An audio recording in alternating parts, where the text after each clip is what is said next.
Hello, नमस्कार, आदाब, सत श्री अकाल और अस्सलाम वालेकुम। मैं हूं मोहम्मद अहमद काज़मी, लेकर आया हूं आपका पसंदीदा कार्यक्रम ग्लोबल न्यूज़।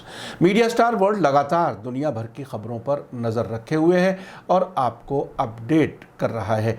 इजराइल और फ़िलिस्तीनियों के बीच जारी झड़पें अब जंग जैसी हालत में पहुंच गई हैं।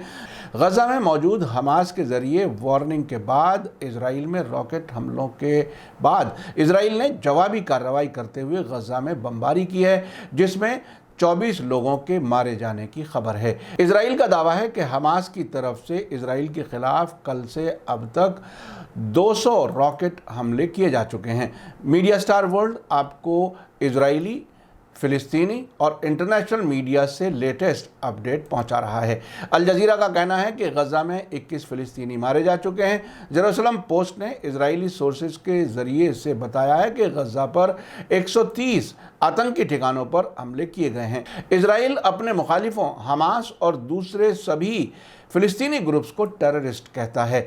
अल जज़ीरा के रिपोर्टर ने ईस्ट जेरूसलम से आज सुबह बताया है कि पहले हमास ने कल वार्निंग दी थी कि अगर शाम 6 बजे तक अल अक्सा मस्जिद और शेख जर्रा से इजरायली फ़ौजें बाहर नहीं होती और शेख जर्रा से गिरफ्तार फ़िलिस्तीनियों को नहीं छोड़ा जाता तो इजराइल को इसकी कीमत अदा करनी होगी। उसके बाद हमास ने 7 रॉकेट दागे, जिसमें से एक को निशाने पर पहुंचने से पहले ही तबाह कर दिया गया, जबकि 6 रॉकेट इजराइल में आकर गिरे।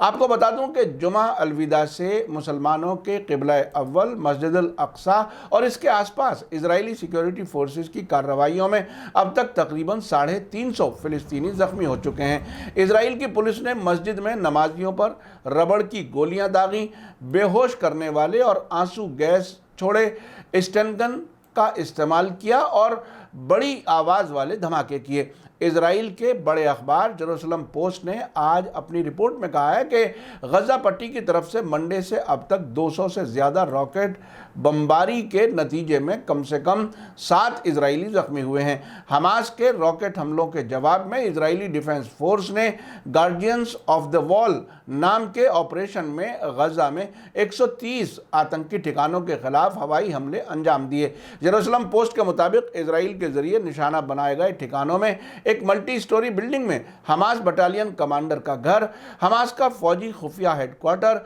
गोला बारूद बनाने वाला ठिकाना, हमास और फ़िलिस्तीनी इस्लामिक जिहाद से मुताल्लिक फौजी कंपाउंड, साथ ही साथ सीमा से लगी 2 टेररिस्ट सुरंगें भी शामिल हैं। जेरूसलम पोस्ट के मुताबिक हमलों में कहा गया है कि कम से कम 15 हमास के आतंकवादी मारे गए हैं। फ़िलिस्तीनी वफा न्यूज़ एजेंसी ने बताया है कि हमलों में बच्चों समेत कुल 24 लोग मारे गए और दूसरे 103 ज़ख्मी हो गए। इजरायली सिक्योरिटी कैबिनेट ने गज़ा पट्टी में अहम हवाई हमले की इजाज़त दी, उसके बाद ये कार्रवाइयाँ की गई हैं, ये कहना है जेरूसलम पोस्ट का। इजरायली फ़ौज के स्पोक्सपर्सन ब्रिगेडियर जनरल हिदाई ज़िल्बरमैन ने आज धमकी दी है कि वे ज़्यादा फ़ौज की तैनाती समेत हर तरह के हालात के लिए तैयार हैं और कहा कि ऑपरेशन कई दिनों तक चलेगा, जो हमास को एक सख्त झटका देगा।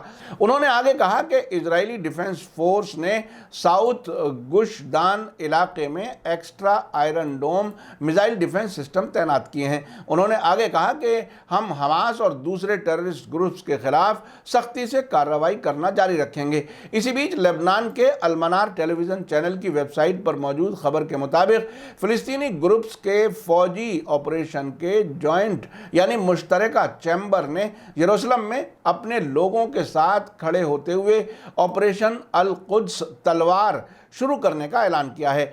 आज ट्यूसडे सुबह को जारी एक बयान में जॉइंट चैम्बर ने कहा है कि ऑपरेशन के हिस्से के तौर पर फ़िलिस्तीनी रेजिस्टेंस ग्रुप्स ने इजरायली कब्जे वाले अल कुद्स पर हमला करने में कामयाबी हासिल की है। गज़ा पट्टी के नॉर्थ में एक फ़ौजी गाड़ी पर निशाना लगाया है और तेल अवीव के साथ साथ गज़ा के नज़दीक की बस्तियों को निशाना बनाया है।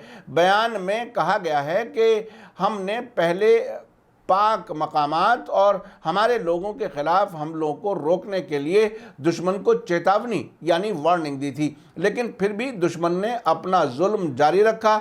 इसलिए अब कीमत चुकाने का वक्त आ गया है। हमने अपने लोगों को बचाने के लिए अपने फौजी तजुर्बों को इकट्ठा किया है, जिन्हें हम कभी अकेला नहीं छोड़ेंगे। हमारे सभी लोग हमारा हथियार हैं। इस बयान में आगे कहा गया है कि जॉइंट चैम्बर ने जोर देते हुए कहा है कि जब कायर यानी कोवर्ड दुश्मन अल अक्सा और अल कुद्स पर बिना किसी जवाबदेही के हमला कर सकता था, वो वक्त ख़त्म हो चुका है। फ़िलिस्तीनी लोगों को एड्रेस करते हुए जॉइंट चैम्बर ने कहा कि हम अपने लोगों को आमतौर से और ख़ास तौर से अल कुद्स के लोकल लोगों को ये यकीन दिलाते हैं कि हम आपको अकेला नहीं छोड़ेंगे। जिस रेजिस्टेंस पर आपने भरोसा किया है वो आपकी ढाल और आपकी तलवार ही रहेगा। इस बीच तेल अवीव से खबर है कि अल अक्सा में फ़िलिस्तीनी नमाजियों के ख़िलाफ़ इजरायली सिक्योरिटी फोर्सेस की कार्रवाई के ख़िलाफ़ तेल अवीव के पास अल युद शहर में आज सुबह प्रोटेस्ट हुए हैं। वहां की एक वीडियो सामने आई है जिसमें अल युद में प्रोटेस्टर्स को इजराइल के झंडे को उतारते हुए और उसकी जगह फ़िलिस्तीनी झंडे को लगाते हुए दिखाया गया है। ये वीडियो अल जज़ीरा ने सौत अल अक्सा नाम के ट्विटर हैंडल की तरफ से अपनी वेबसाइट पर अपलोड की है। ऐसा लगता है कि हमास के रॉकेट्स इजराइल में गिरने से खौफ का माहौल है। अभी अमेरिका और यूनाइटेड नेशंस की तरफ से हालात को कंट्रोल करने की अपीलें आनी शुरू हो गई हैं। अभी आप देखेंगे कि जैसे जैसे फ़िलिस्तीनियों की तरफ से जवाबी कार्रवाइयाँ बढ़ेंगी, जंगबंदी की आवाज़ें इन वेस्टर्न मुल्कों की तरफ से ही उठेंगी ताकि इजराइल को खौफ और हमलों से बचाया जा सके।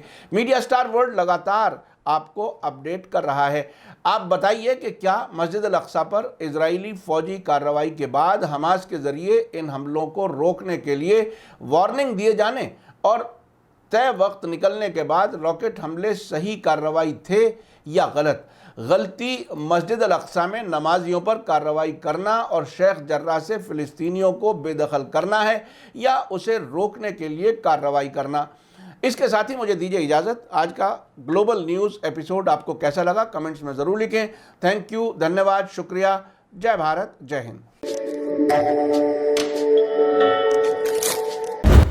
मीडिया स्टार वर्ल्ड के और वीडियो देखने के लिए हमारे चैनल को सब्सक्राइब करें और सीधे नोटिफिकेशन पाने के लिए बेल आइकन दबाएं।